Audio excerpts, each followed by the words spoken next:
कौम और मिल्लत, मेरी इज़्ज़तदार माँ और बहनों, गयूर नौजवान साथियों, आप तमाम का बेहद शुक्रिया कि आपने अपना कीमती वक्त निकाल कर आज के अकोला के इस बल्दिया के इंतखाबात में जो इंतखाबी जलसा हो रहा है उसमें आपने शिरकत की।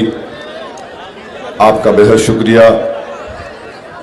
शहनशीन पर मौजूद मजलिस इत्तेहादुल मुस्लिमीन के महाराष्ट्र के नायब सदर व इंचार्ज विदर्भा अकोला, अमरावती, नागपुर मोहतरम जनाब यूसुफ पुंजानी साहब, जनाब सैयद मोहसिन ज़िला सदर, मुस्तफ़ा पहलवान शहर सदर, जनाब परवेज़ एडवोकेट साहब, जनाब सज्जाद हुसैन साहब, मोअज़्ज़िज़ हाज़रीन इकराम, मजलिस इत्तेहादुल मुस्लिमीन के उम्मीदवार प्रभाग 11 से औरंगज़ेब हुसैन साहब, सज्जाद हुसैन, अब्दुल जब्बार साहब, अब्दुल रहमान, अफरोज़ लोधी साहब की वाइफ लड़ रही हैं और ऐनुल हक साहब की वाइफ लड़ रही हैं प्रभाग 11 से।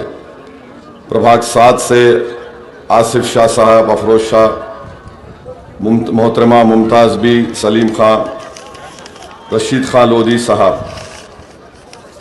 प्रभाग 17 से झलके साहब, अजीज़ भाई। प्रभाग 2 से शौकत शाह, मोहतरमा महमूना बी, एस के मुजम्मिल, सैयद रहीम, मोहतरमा सीमा अंजुम, एस के अनीस, फारूक पहलवान साहब, फैसल अहमद साहब जो ये प्रभाग 17 से हैं और डायरेक्टर है उम्मीद फाउंडेशन के, और गैर ज़रूरी इनको ये बांकड़े पहलवान बहुत डरारे सुना मैं। प्रभाग 18 से मोहम्मद रिजवान जो सबसे गरीब कैंडिडेट हमारा है, अल्लाह सुब्हानहू व तआला उसको सबसे ज़्यादा अक्सरियत से कामयाब करे। गीता प्रभाकर नवाब, मोहतरमा रिजवाना परवीन। प्रभाग 1 से मोहम्मद मुजफ्फर शाह, नाजिया अंजुम, आसिफ खान, हाजरा बी, अब्दुल रशीद, वसीम खान, फ़हीम खान। प्रभाग 8 से मोहतरमा सादिया तबस्सुम, इमरान खान, साहिल खान, हाँ शेरा पहलवान, शेख रफ़ीक और मोहतरमा तमीज़ा बी। प्रभाग 9 से मोहम्मद मुस्तफ़ा पहलवान, सौरभ साहब, मोहतरमा हलीमा बी और मोहतरमा रज़ीक़ा बी। तो ये मजलिस इत्तेहादुल मुस्लिमीन के उम्मीदवारों की लिस्ट है। मैं आपको बताना चाहता हूँ कि अकोला में बेहद मसाइल हैं, तकालीफ हैं, और आप एक बेहतरीन और अच्छे कॉरपोरेटर को कामयाब करिए, उम्मीदवारों को कामयाब करके कॉरपोरेटर बनाइए ताकि वो अकोला के तमाम मसाइल को हल कर सकें। मैं जानता हूँ यहाँ पर पीने के पानी की किल्लत है और ख़ास तौर से भीमनगर, कमला नगर, पंचशील नगर, सिद्धार्थ वार्ड में, हमजा प्लॉट में, अकोट फाइल में, ये सब मसाइल हैं यहाँ पर। और नए अकोला में काफ़ी काम हुआ और पुराने अकोला में काम नहीं होता है। तो इसलिए मैं आपसे अपील कर रहा हूँ कि आप अपने एक वोट का सही इस्तेमाल करिए ताकि हम डेवलपमेंट का काम करा सकें। महानगर पालिका के स्कूल, उसकी बिल्डिंग खस्ता हाल में है, और साथ ही साथ आप जानते हैं कि यहाँ पर टैक्स इतना ज़्यादा है, मुझे लगता है कि महाराष्ट्र में सबसे ज़्यादा टैक्स यहाँ पर है। और अफसोस की बात यह है कि मौजूदा आमदार एमएलए उस वक्त गट नेता थे, बजाय उसके कि वो बताते कि क्यों इजाफा किया गया और बजाय इसके कि वो बताते कि इसका ये तरीक़ा है, वो पतली गली का रास्ता पकड़े और वर्कआउट करके निकल गए। तो जिसके पास हुकूमत की अवाम दुश्मन पॉलिसी को बेनकाब करना नहीं चाहते, और या तो वो बहादुर नहीं है, जो मुझे यकीन है नहीं है, या फिर वो उनके पास उनके सर में फर्स्ट फ्लोर उनका कंप्लीटली खाली है। तो वो बोले रास्ता ये है, वॉकआउट करो।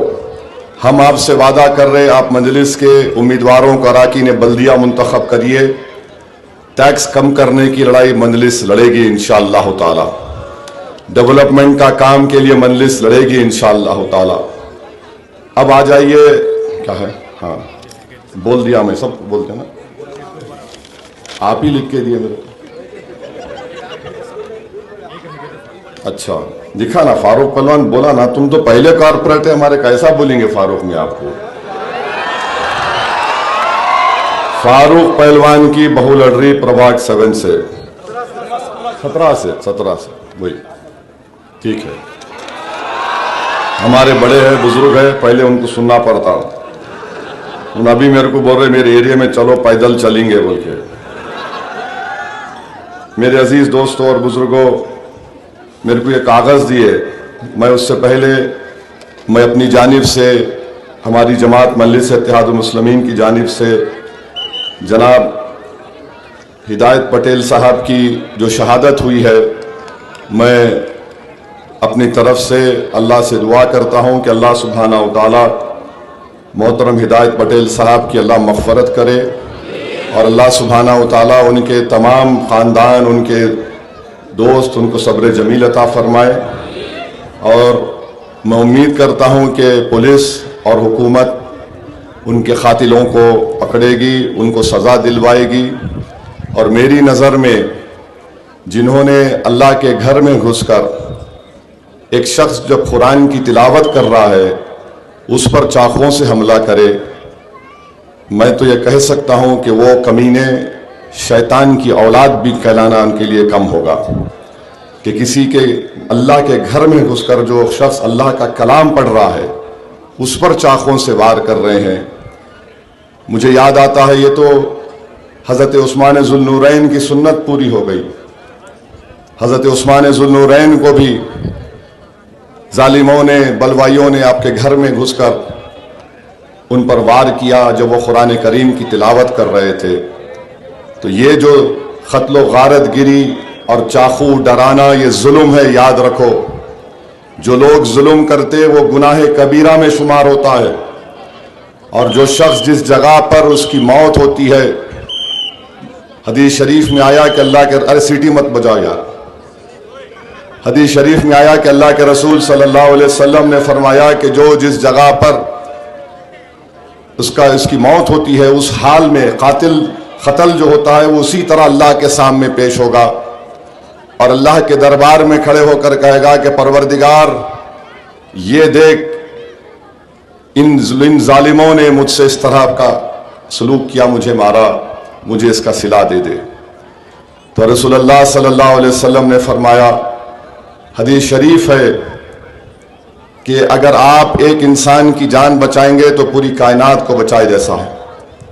अल्लाह के रसूल सल्लल्लाहु अलैहि वसल्लम की हदीस शरीफ है कि अगर एक आदमी को किसी को कत्ल किया जाता है, बल्कि मुझे याद आ रहा है हज़रत अली गवर्नर हैं यमन के, और फारूक आज़म रदी अल्लाह ताला अन्हो को शेर खुदा ने ख़त लिखा कि यमन में एक फलां शख्स को मार दिया गया, कत्ल कर दिया गया, और उसमें ये लोग मुलविस हैं, बड़ी तादाद थी। तो फारूक आज़म ने शेर खुदा को ख़त लिखा कि तमाम का क़सास करो। तो इस्लाम में कत्ल करना एक बहुत बड़ा गुनाह है। अल्लाह के सामने हशर के मैदान में तुम भी खड़े होगे और मकतूल भी खड़ा होगा रब्बे करीम के सामने, और तुमको जवाब देना पड़ेगा अल्लाह के सामने। जब वो हिदायत पटेल खड़े होंगे अल्लाह के सामने, उसी हाल में जिस हाल में तुमने उनका कत्ल किया, जालिमों, तुम अल्लाह के घर का भी एहसास नहीं था तुम में। सियासी इख्तलाफात सबसे हो सकते हैं, मगर इख्तलाफात को यह मोड़ नहीं दिया जा सकता किसी की जान ली जाए। ये बहुत गलत काम हुआ, मैं इसकी मजम्मत करता हूं। और होना तो ये चाहिए कि हम तमाम लोग उन मुल्जिमीन से अपना नाता तोड़ें, उनको सबक सिखाएं। इख्तलाफ होगा तो कुछ भी होगा, मगर तुमको यह भी एहसास नहीं था। अल्लाह इनकी मग़फ़िरत करे और फिर इनके तमाम दोस्त अहबाब से भी हम उनके साथ हैं, रिश्तेदारों के साथ हैं। और अगर कभी इस गुनाहगार की ज़रूरत पड़ी किसी भी तरीक़े से तो मैं हर हाल में राज़ी हूँ। मैं जानता हूँ थोड़ी बहुत तकलीफ़ मुझे भी उसका अंदाज़ा है, क्योंकि 2011 या 12 में मेरे भाई अकबरुद्दीन ओवैसी पर उनके जिस्म पर 3 गोलियां चलाई गई थी और जालिमों ने उनके जिस्म पर 35 चाकू और तलवारों के वार किए थे। ये तो अल्लाह का करम था कि अकबर आपकी दुआओं से बच गए, मगर वो तकलीफ और कर्ब हम जानते हैं। आज भी अकबरुद्दीन ओवैसी नॉर्मल तरीके से अपनी ज़िंदगी नहीं गुजार सकते। तो खैर वो अलग बात है, जिसको अल्लाह बचाना चाहता उसको कोई नहीं मार सकता। और अल्हम्दुलिल्लाह मारने वाले समझे कि मर जाएगा, बच गया तो समझे बिस्तर से नहीं उठेगा। मगर अल्लाह का करम था, अकबर के मिजाज में कोई कमी नहीं आई।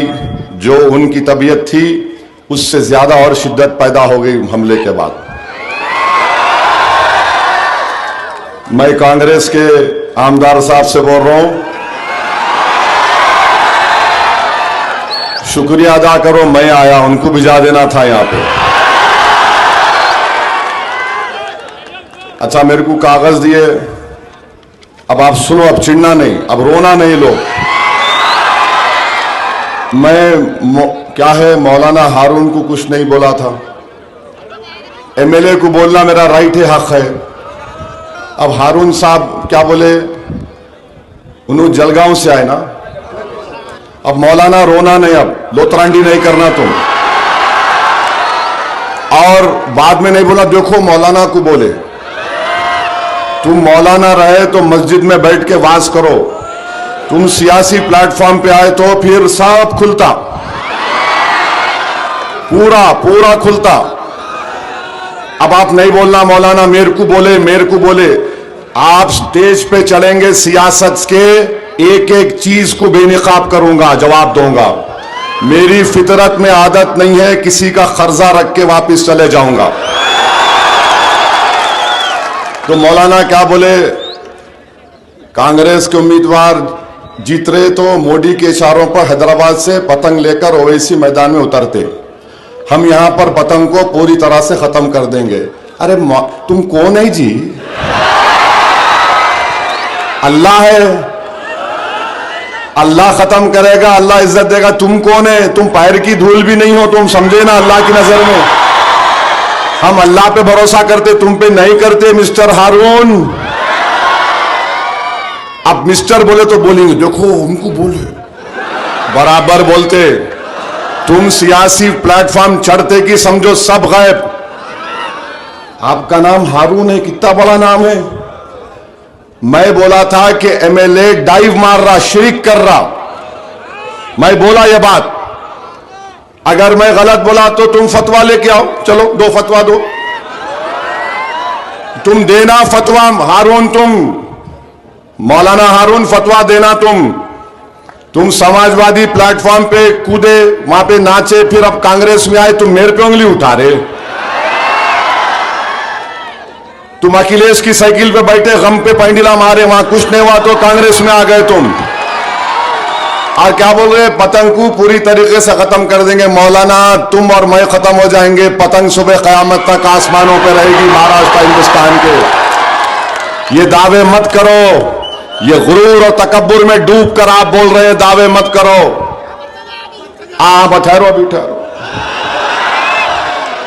अब आप फतवा नहीं दे सकते, आप सियासी बात करके चले गए तो आप फतवा आपके लोगों से पूछो। अब आपको मैं बोल रहा हूं, वो एमएलए का वीडियो डालना, मेरी स्पीच लगा के रील चलाएंगे नहीं चलाएंगे? क्या बोलना, मौलाना हारून फतवा दो, मौलाना हारून फतवा दो या पतंग का साथ दो।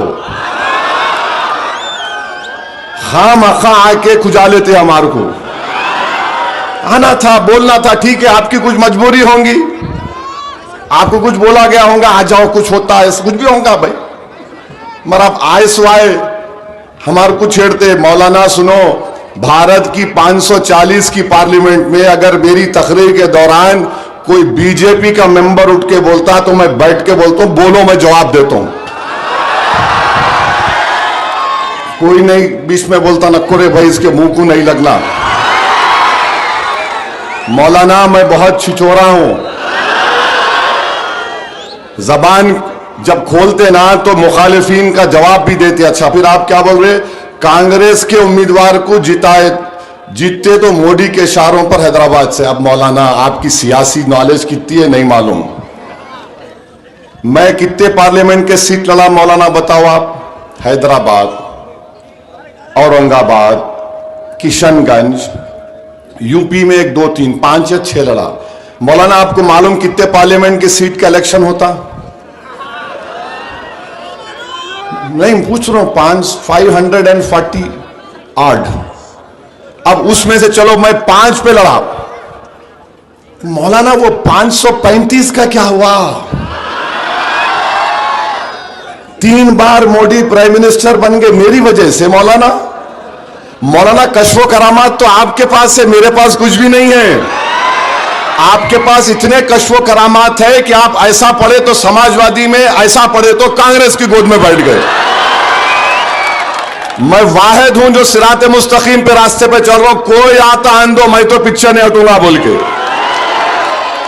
और मौलाना ये आप बोल रहे मोदी के इशारों पर, मौलाना क्या आपके पास इल्मे गैब है या मोदी आपके ख्वाब में आके बोला ये देखो वो 6 फुट 2 इंच का बड़ा खतरनाक है, इस पे कुछ बोल दो। अब मौलाना क्या करते हैं आप? अच्छा फिर आप बोल रहे हैदराबाद से। मौलाना आपको मालूम आप जिस पार्टी की तायीद कर रहे, आपको मालूम कि मुंबई ट्रेन ब्लास्ट हुआ था। मुंबई ट्रेन ब्लास्ट में 11 मुसलमानों को पकड़ा गया। जब किसकी हुकूमत थी मौलाना? यूसुफ पुंजानी चीफ मिनिस्टर थे या विलासराव देशमुख थे? विलासराव देशमुख किसके थे मौलाना? मंजलिस के थे, कांग्रेस के थे। आर पाटिल होम मिनिस्टर राष्ट्रवादी का था या मंजलिस का था? 11 लोगों को पकड़े, 19 साल जेल में रहे वो लोग। 19 साल। मौलाना को याद नहीं होगा, मौलाना का फाइल खोल रहा हूं देखो आप। मौलाना एक का नाम सज्जाद अंसारी था मौलाना, कांग्रेस की हुकूमत थी। 19 साल जेल में थे सज्जाद अंसारी। जब वो जेल को गए, मुंबई की एटीएस ने, कांग्रेस की हुकूमत ने पकड़ा। उनकी बीवी हामिला थी। जेल में सज्जाद अंसारी और बेटी पैदा होती।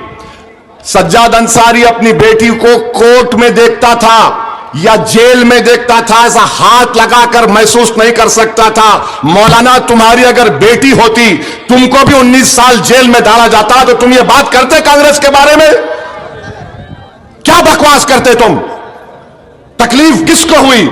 और सुनो मौलाना, एक शख्स थे आसिफ खान, 32 साल की उम्र थी। आसिफ खान जेल को गए, 19 साल के बाद वापिस आए। आसिफ खान की बीवी जलगांव में रहती। मौलाना तुम जाकर जलगांव के ना पूछ लेते आसिफ खान के घर वालों से। जलगांव में आप आए, जलगांव से यहां पर मंजलिस को गाली देने के लिए। 2 गाली कुछ फर्क नहीं पड़ता। तुम जितना झूठ मेरे बारे में बोलोगे, मेरे अमाल बढ़ते जाएंगे इंशाअल्लाह ताला। और सुनो मौलाना, मेरी खबर में तुम नहीं आओगे। तुम जो कोई इल्जाम लगा लेना मेरे पे, हशर का मैदान होगा मौलाना, तुमको वहां पकड़ूंगा मैं, तुम्हारे जैसे पूरे लोगों को। 32 साल के आसिफ खान थे, जलगांव के। इनकी बेटी का नाम मालूम मौलाना? उसकी शादी नहीं होती थी, निस्बत जाती थी बेटी की आसिफ खान की। नहीं, इसका बाप टेररिस्ट है, जेल में है।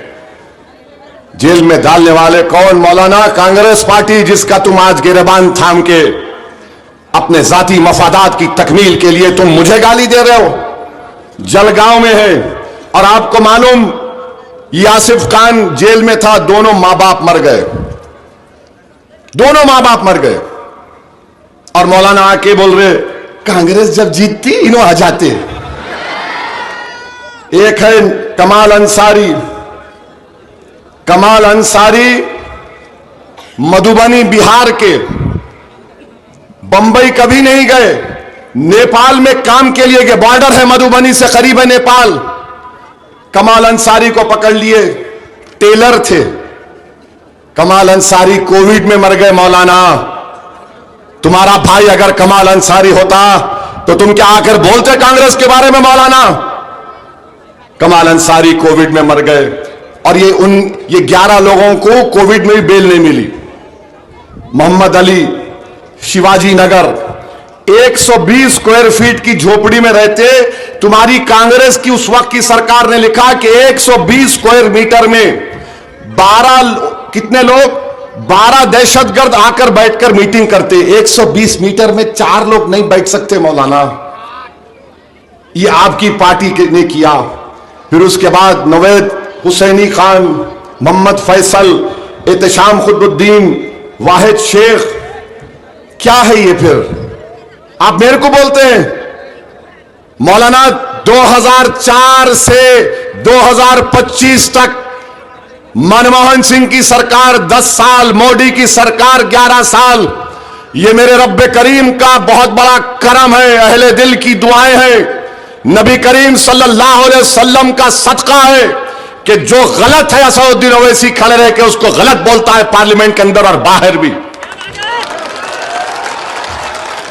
और दूसरी बात मौलाना, एक और, अब आप तो मुफ्ती भी हैं, वंदे मातरम के ऊपर क्या राय है? मौलाना बोलो तुम। मौलाना तुम बोलना, 15 तारीख से पहले वंदे मातरम के ऊपर तुम्हारी राय क्या है? बोलना मौलाना। तुम मुफ्ती हो ना, तो बोलो मौलाना हारून।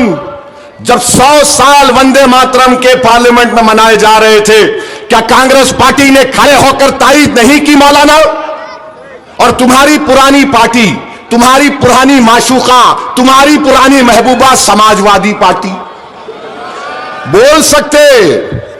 सियासी डाइस पे चढ़े तो तैयार हो जाना, ये नहीं बोलना नहीं नहीं मेरे को बोले, सबको बोलते हम, किसको नहीं छोड़े सोए ना छोड़ेंगे इंशाअल्लाह ताला।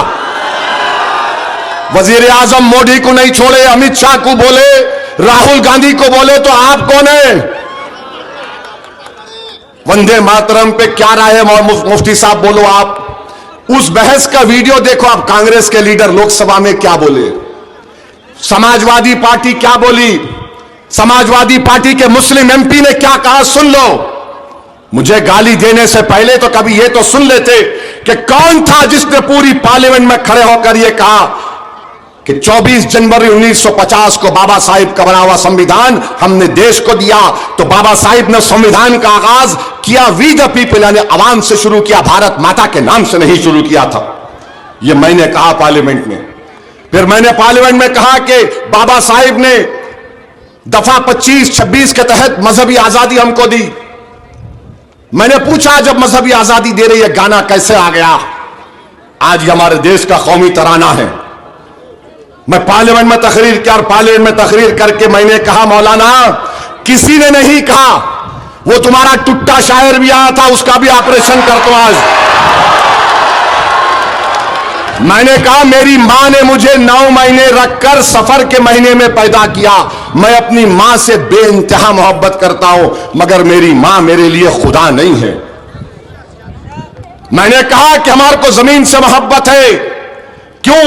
क्योंकि अल्लाह के रसूल सल्लल्लाहु अलैहि वसल्लम ने जब मदीने को जा रहे थे तो मक्के की तरफ देखकर कहा है मक्का मुझे तुझसे बड़ी मोहब्बत है। सरकार दो आलम सल्लल्लाहु अलैहि वसल्लम ने फरमाया मगर इन लोगों ने मुझे निकलने पर मजबूर किया।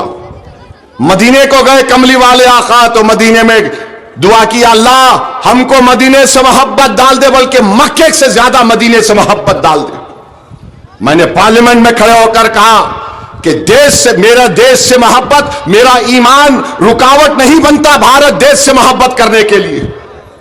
फिर मैंने कहा कि कुरान में क्या कहा अल्लाह ने, इय्याका नाबुदु व इय्याका नस्तईन, मेरी इबादत करो मुझसे मांगो। मैंने पार्लियामेंट में खड़े होकर कहा कि ला इलाहा इल्लल्लाह का मतलब नहीं है कोई खुदा सिवा अल्लाह के। बोलो मौलाना तुम जिस पार्टी का परचम थाम के भीख मांग रहे थे उसको वोट दो, उसके एक आदमी की तकरीर डाल दो जो उसने इस तरह कहा होगा। अरे बोलने की सलाहियत तो छोड़ो, बेबाक होकर बोलना भी अल्लाह की नेमत होती है। और आप आकर हमको बोलते हैं। मौलाना याद रखो, जरा मुताला कर लो। और तीसरी बात, सुप्रीम कोर्ट में 2 नौजवान बच्चों को बेल नहीं हुई। क्यों नहीं हुई? तुम पढ़े कभी? 2008 में मनमोहन सिंह की कांग्रेस की सरकार, चिदम्बरम होम मिनिस्टर चिदम्बरम ने दहशतगर्दी का एक कानून लेकर लाए थे और दहशतगर्दी का, टेररिज्म का डेफिनेशन में लिखा any other mean section 15A। मौलाना हारून, जाकर पार्लियामेंट का, लोकसभा का रिकॉर्ड निकाल कर देखो। मनमोहन सिंह, चिदम्बरम, मोहतरमा सोनिया गांधी साहिबा, उनके फर्जन, तमाम तुम्हारे उस पार्टी के बड़े बड़े लोग थे। मेरी नजर में बड़ा सिर्फ अल्लाह है, सब बाकी कोई बड़ा नहीं, सब बराबर है। मैंने खड़े होकर उस तकरीर में कहा था, यह सेक्शन 15A, अंग्रेजी में बोल रहा हूं, बाई एनी अदर मीन्स, इसका इस्तेमाल मुसलमानों पर, दलितों पर, आदिवासियों पर होगा। इसी सेक्शन 15A का हवाला सुप्रीम कोर्ट ने देकर, जिसको कांग्रेस ने बनाया था, उन 2 बच्चों की बेल नहीं हुई। मौलाना, क्या तुम्हारे रिश्तेदार जेल में थे? 5.5-6 साल सड़ रहे थे। मुंबई ब्लास्ट में UAPA का कानून, मकोका का कानून, कांग्रेस का बना हुआ कानून, और आज आकर बोलते मजलिस को खत्म कर देंगे। मौलाना, कोई खत्म नहीं होगा। अगर कोई होगा तो सिर्फ रब्बे करीम के हुक्म पर होगा।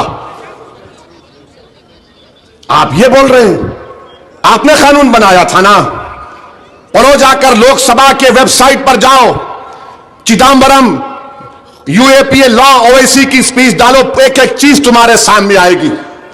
मैं पुकार के बोल रहा था, 180 दिन का डिटेंशन, मालूम आपको? किसी को पकड़ लिए तो 180 डेज जेल में रहते आप। 180 दिन, 6 महीने नहीं, 7 महीने नहीं, 180 दिन। आज वही कानून को बीजेपी मोदी इस्तेमाल कर रही। और एक बात सुनो मौलाना, 2019 में अमित शाह ने इसी कानून को और गंदा कर दिया। पार्लियामेंट में मैं, इम्तियाज जलील, 2 लोग थे, खड़े होकर मुखालिफत करे, एक एक सेक्शन के ऊपर तरमीम पर मुखालिफत करे। आखिर वक्त तक हम बोल रहे हम इसकी मुखालिफत करते, स्पीकर बोलता वोटिंग, मैं बोलता था वोटिंग। आखिर में ओम बिरला साहब स्पीकर है, मेरे तरफ मुस्कुरा के बोले, ओवैसी तुम्हारे साथ कोई नहीं है। तो अचानक अल्लाह ने मेरे दिमाग में डाला, बोल कि अल्लाह मेरे साथ है। मैंने कहा अल्लाह मेरे साथ है। मौलाना, मैं तादाद को देखकर पीछे हटने वाला नहीं हूं। याद रखो मौलाना, अगर ये पूरा मजमा तय कर लेगा कि मुझे मारेंगे तो मैं मरने तैयार हूं, मगर पीठ दिखा के भागने वालों का नाम असदुद्दीन ओवैसी या मजलिस इत्तेहाद मुस्लिमीन नहीं है। और सुनो मौलाना हारून, उस वक्त अमित शाह के लाए हुए कानून का कांग्रेस पार्टी ने वोट देकर साथ दिया।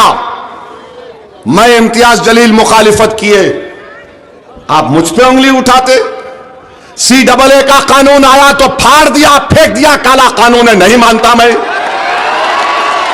वक्फ बोर्ड का तरमीमी कानून आया, ये टुट्टा शायर टुट्टा है, लिख भी नहीं सकता। 120 पेजेस का डाइसेंट रिपोर्ट दिया उस कानून के 44 तरमीम के ऊपर, 120। और उस वक्फ कानून को कहा यह बाबा साहिब के संविधान के खिलाफ है, यह मजहबी आजादी के खिलाफ है, यह मुसलमानों के खिलाफ है, शरीयत के खिलाफ है। उसको फाड़ के पार्लियामेंट के फ्लोर पर फेंका। तुम्हारे कांग्रेस पार्टी वाले क्या कर रहे थे? क्या कर रहे थे मौलाना, मैं तारीख का तालिब इल्म हूं। अब आपको 1962 में लेके जाता हूं। मैं भी पैदा नहीं हुआ था जब। हमारी अम्मा ने अल्लाह के करम से 69 मई में पैदा किया, और मेरी अम्मा को हमेशा शिकायत रहती, तुम घर में आ रहते ही नहीं, तुम मेरे से मिलने नहीं आते, आखिर कितना फिरेंगे, कितना सफर पर रहेंगे।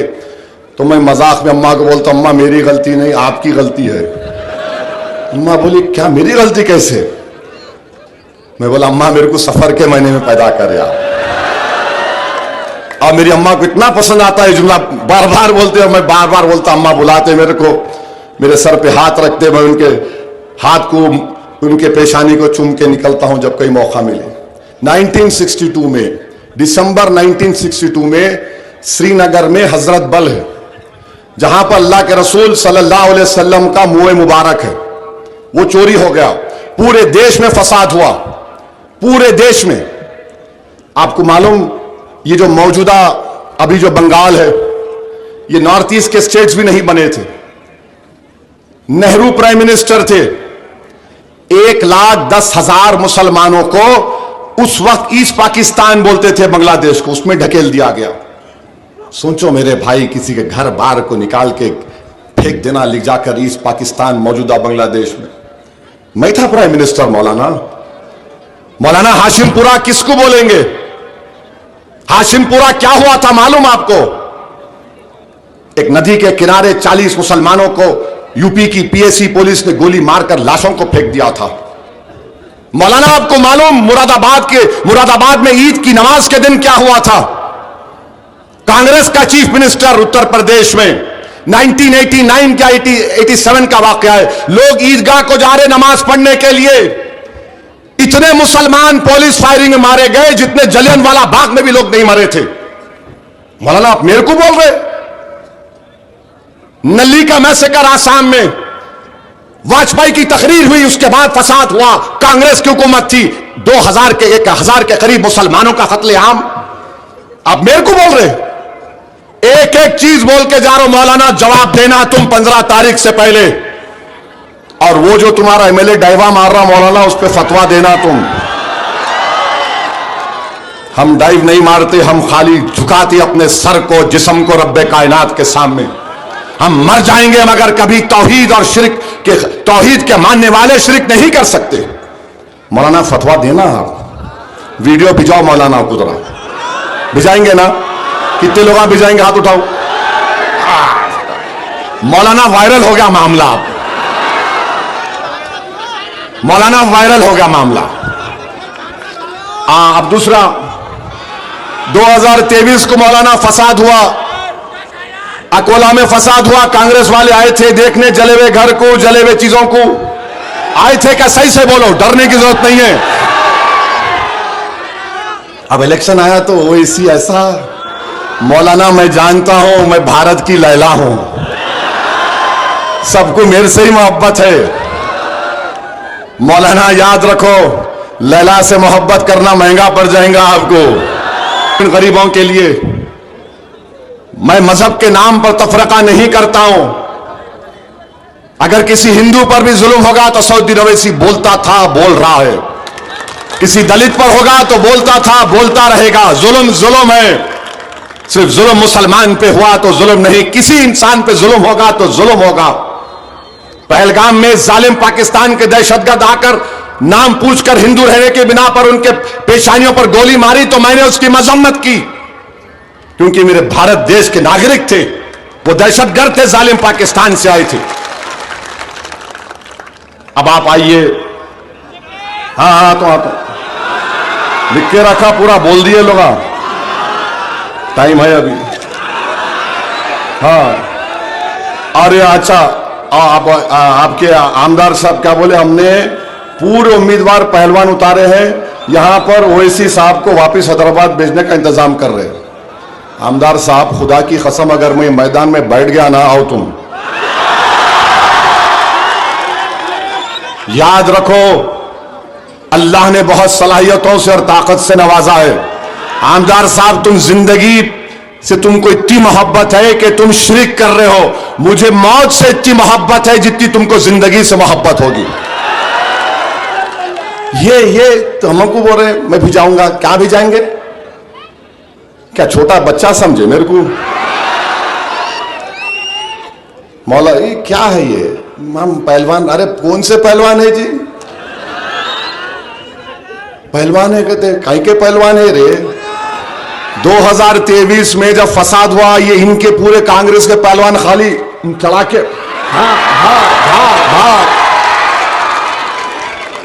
Running running running running, not to be seen, कहीं नहीं दिख रहे थे। अरे जब फसादात में हमारे लोग अपनी जान को की परवाह किए बगैर जा रहे थे, जलने वाले घर वालों में रहने वालों कह रहे थे हिम्मत मत हारो, तुम तो नजर नहीं आए। अब इलेक्शन आया तो दे दे बाबा, एक वोट का सवाल है। क्या बात है ये। अच्छा फिर अब आ जाइए टुट्टे शायर पे। इन्हें एक प्रधान का इलेक्शन नहीं जीत सकता, याद रखो, एक प्रधान का इलेक्शन नहीं जीत सकता, इन्हें नहीं जीत सकता। मगर क्या है, लैला को बोलना है। ये बिहार में गए थे, बिहार में हम तेजस्वी यादव को लेटर लिख के दिए, अलायंस कर लो, हमको खाली 5 सीट दो। एक एक 2 खत लिखे, तुम जीत गए तो मिनिस्ट्री मत दो। अख्तरुल ईमान हमारे बिहार के प्रदेश बोले, सदर बोले, इन्होंने नहीं करे। हम जो है 29 सीट पे लड़े अलायंस में, हमारे चंद्रशेखर आजाद, रावण आजाद समाज पार्टी और हमारे कुशवाहा साहब यूपी के अलायंस बना के लड़े। कांग्रेस पार्टी कितने सीट पे लड़ी मालूम आपको? 60 में कितने जीते? 6। तो वो 54 सीट पे कौन कामयाब हुए? हम हुए, बीजेपी हुई है। अरे टुट्टे, हिसाब के कच्चे, जरा देख के बोलना ब्याबा। तुम अभी अभी आए हो, सियासत में तुम्हारे दूध के दांत नहीं निकले। अल्लाह के करम से मैं 6 मरतबा जेल को गया, 40 दिन एक कमरे में अकेला बंद था मैं। चंद्रबाबू नायडू ये समझ रहा था कि इसको अकेले कमरे में बंद कर देंगे तो इसकी हिम्मत टूट जाएंगी। और मैं जिम्मेदारी के साथ कह रहा हूं, जिंदगी में मैं उस वक्त जो इबादत किया अल्लाह से, उसका मजा कभी नहीं आया मुझे जेल में जो इबादत किया। पुलिस वाले 1999 को मेरे को लाठियों से मारे, 18 टाके लगे, ये 4 उंगलियां टूट गई, कमर में आज भी दर्द होता है, मेरी पूरी पीठ लटों से लाल हो गई थी, पुलिस वाले मारे। 2022 में टोल गेट पर 3 या 4 गोलियां मेरी गाड़ी पे चलाए। वो कमबख्त भी इतना अंधा था, 6 फुट का आदमी बैठा हुआ है, 6 फुट से मारा, गोली लग रही नहीं इसको। अब मैं क्या करूं? तो ऐसा नहीं है, हम ऐसा चमन में चल के नहीं आए, सब चीजों से गुजर के आए, गुजरेंगे। जिंदगी खाक और खून के दरियाओं से गुजरना है और अल्लाह सब चीज देखने वाला है। तुम 60 पे लड़के 6 जीत रहे, मेरे पे कहीं को रो रहा रे भाई, तेरे नेता पे जाके रो, उसको पूछो कहीं को ये हाल हो गया हमारा। अच्छा, हैदराबाद में एक बाई इलेक्शन था, नवीन यादव उम्मीदवार था कांग्रेस का, मजलिस के 2 कारपोरेटर, मेरा कोई एमएलए नहीं खड़ा करा, तायीद करा, उन्हें 24,000 से जीता। जब क्या था, मैं तुम्हारा दूल्हे भाई था, जब मैं तुम्हारा भाईजान था मैं। हाँ, यही जबान से बोलना पड़ता है इन लोगों को। मगर खैर कोई बात नहीं, कर्जा बराबर हो गया। अब जो बाकी कर्जा है वो आपको 15 तारीख को पूरा करेंगे, नहीं करेंगे आप? 15 तारीख को वोट डालेंगे ना आप? पेट्रोल की कीमत क्या है अकोला में? 104 है ना। ट्रिपल इंजन की सरकार, ट्रिपल इंजन बोलते हैं नो, गुजरात में 94 रुपीस में या 104 में है। क्या ट्रिपल इंजन चल रहा बाप? वाह वाह, हर जगह पे चले जाओ लोग परेशान हैं, बेरोजगारी का इजाफा, महंगाई का इजाफा, डेवलपमेंट का कोई नाम नहीं, किसान परेशान है। और फिर ये अजीब मामला है, ये तीनों, अजीत पवार, शिंदे और फडणवीस, मुंबई में बैठ के वड़ा पाव खा रहे, मलाई खा रहे मिला के, मेरे हिस्से का ये, तेरे हिस्से का वो, उसका हिस्से का ये, सब खा ले रहे। इलेक्शन आए कि एक तरफ राष्ट्रवादी, एक तरफ फडणवीस, एक तरफ शिंदे, इलेक्शन होता है कि हाँ मलाई खाना है, वो आ जाए। क्या मजाक बना रहे महाराष्ट्र की जनता का, मजाक बना रहे महाराष्ट्र की जनता का, बेवकूफ बनाने की कोशिश कर रहे हैं। मगर बिहार के बाद महाराष्ट्र की जनता बड़ी बाशऊर है, वो इस तमाम तमाशे को देख रही है। मैं उनसे भी अपील करूंगा, कि ये नगर पालिका के इलेक्शन में आप अपने वोट का सही इस्तेमाल करिए। और मैं आपसे असल अपील करने वाला हूं कि वक्फ के उस काले कानून के बाद ये पहला बड़ा इलेक्शन होने जा रहा है महाराष्ट्र में। मेरी आप तमाम से अपील है कि अजीत पवार, शिंदे, नरेंद्र मोदी, चंद्रबाबू नायडू, चिराग पासवान, कुमारस्वामी, नीतीश कुमार ने ऐसा कानून बनाया कि कभी भी सरकार मस्जिद, दरगाह, खानखा, कब्रिस्तान को छीन सकती है, कभी भी छीन सकती है। जो मस्जिद, दरगाह 100 साल पुरानी है, प्रोटेक्टेड मॉन्यूमेंट है, वो वक्फ उसका मालिक नहीं है, आसार कदीमा ASI उसका मालिक बन गया। मेरे भाई, सोचो थोड़ी देर के लिए और अपने वोट का सही इस्तेमाल करिए और जवाब दीजिए अपने वोट के जरिए बीजेपी, RSS को कि हम तुम्हारे वक्फ के कानून के खिलाफ पतंग के निशान पर बटन दबाकर वोट दे रहे हैं। यही चंद गुजारिशात मैं आपसे कहने आया था। मैं लंबी तकरीर नहीं करना चाह रहा था, मगर यहां बैठने के बाद हमारे फारूक पहलवान बोले, साहब यूसुफ पुंजानी कान में उन्होंने बोल रहे, मतलब ठीक है भाई, क्या क्या बोले दे दो मेरे को। तो बहरहाल अजीज दोस्तों और बुजुर्गों, मैं आपसे वादा कर रहा हूं कि पीने के पानी का मसला हो, पुरानी आबादी के रोड का मसला हो, और आपके बर्थ सर्टिफिकेट का हो, मृत्यु सर्टिफिकेट का मसला हो, ये तमाम चीजें आप अपने नुमाइंदों को कामयाब करिए, आपकी लीडरशिप को मजबूत करिए। याद रखिए, जब तक आप अपनी लीडरशिप को नहीं पैदा करेंगे, हम अपने मसाइल को हल नहीं कर पाएंगे। ये भारत की जमहूरियत की तल्ख हकीकत है। अगर मुसलमान, दलित, आदिवासी अपनी लीडरशिप को बना लेगा तो उनसे नाइंसाफी के दौर का खात्मा होना शुरू हो जाएगा। बच्चों जेल में सड़ रहे हैं, हम परेशान हैं, जुल्म का शिकार है, नाइंसाफी हो रही है। तो मेरी आपसे अपील है कि 15 तारीख के दिन अपना एक एक वोट पतंग के निशान पर दीजिए। क्या मैं उस पूरा उम्मीद होकर जाऊं कि आप तमाम लोग बगैर किसी से डरे, सिवाय अल्लाह के खौफ को सामने रखकर मंजलिस को वोट देंगे? तो लगाइए मेरे साथ नारा, नारे तकबीर, नारे तकबीर। मजलिस इत्तेहादुल मुस्लिमीन जिंदाबाद, मजलिस इत्तेहादुल मुस्लिमीन जिंदाबाद। बहुत बहुत शुक्रिया, आप इतनी धूप में खड़े रहे। अस्सलाम वालेकुम व रहमतुल्लाहि व बरकातहू। जज़ाकल्लाह खैर।